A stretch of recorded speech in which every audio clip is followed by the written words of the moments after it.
So if you want to change the world, start off by making your bed. If you make your bed every morning, you will have accomplished the first task of the day. It will give you a small sense of pride, and it will encourage you to do another task, and another, and another. And by the end of the day, that one task completed will have turned into many tasks completed. Making your bed will also reinforce the fact that the little things in life matter. If you can't do the little things right, you'll never be able to do the big things right. And if by chance you have a miserable day, you will come home to a bed that is made, that you made.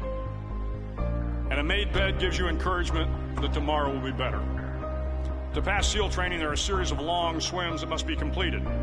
One is the night swim. Before the swim, the instructors joyfully brief the students on all the species of sharks that inhabit the waters off San Clemente. They assure you, however, that no student has ever been eaten by a shark, at least not that they can remember.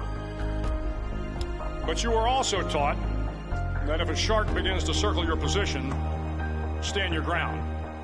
Do not swim away. Do not act afraid.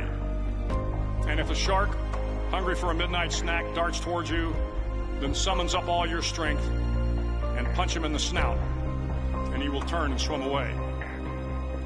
There are a lot of sharks in the world. If you hope to complete the swim, you will have to deal with them.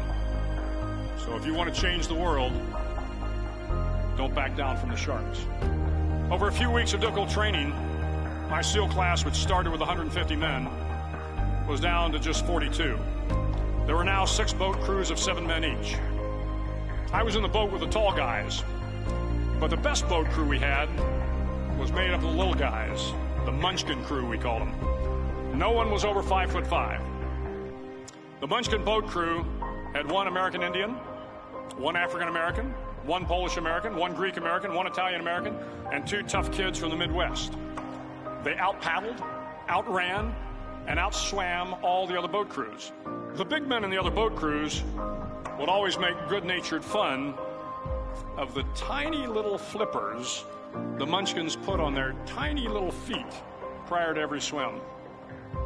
But somehow these little guys from every corner of the nation and the world always had the last laugh, swimming faster than everyone and reaching the shore long before the rest of us. SEAL training was a great equalizer.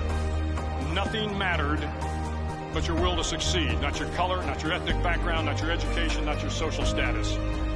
If you want to change the world, measure a person by the size of their heart, not by the size of their flippers.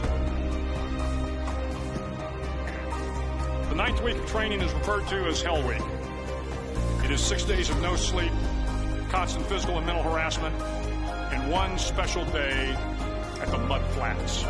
The Mud Flats are an area between San Diego and Tijuana where the water runs off and creates the Tijuana Sloughs, a swampy patch of terrain where the mud will engulf you. It is on Wednesday of Hell Week that you paddle down to the Mud Flats and spend the next 15 hours trying to survive the freezing cold, the howling wind, and the incessant pressure to quit from the instructors.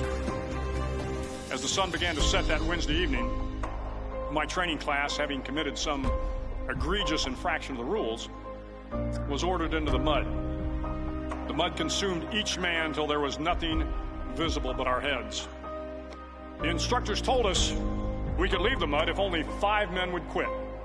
Only 5 men, just 5 men, and we could get out of the oppressive cold. Looking around the mud flat, it was apparent that some students were about to give up. It was still over 8 hours till the sun came up. 8 more hours of bone-chilling cold. The chattering teeth and the shivering moans of the trainees were so loud, it was hard to hear anything. And then one voice began to echo through the night. One voice raised in song.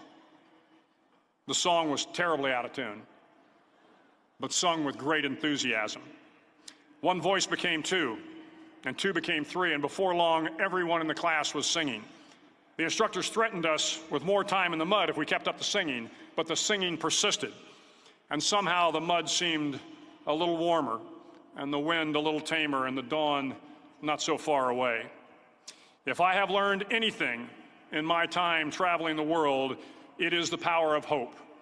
The power of one person, a Washington, a Lincoln, King, Mandela, and even a young girl from Pakistan, Malala. One person can change the world by giving people hope. So if you want to change the world, start each day with a task completed. Find someone to help you through life. Respect everyone. Know that life is not fair and that you will fail often. But if you take some risks, step up when the times are the toughest, face down the bullies, lift up the downtrodden, and never, ever give up. If you do these things, the next generation and the generations that follow will live in a world far better than the one we have today. And what started here will indeed have changed the world for the better.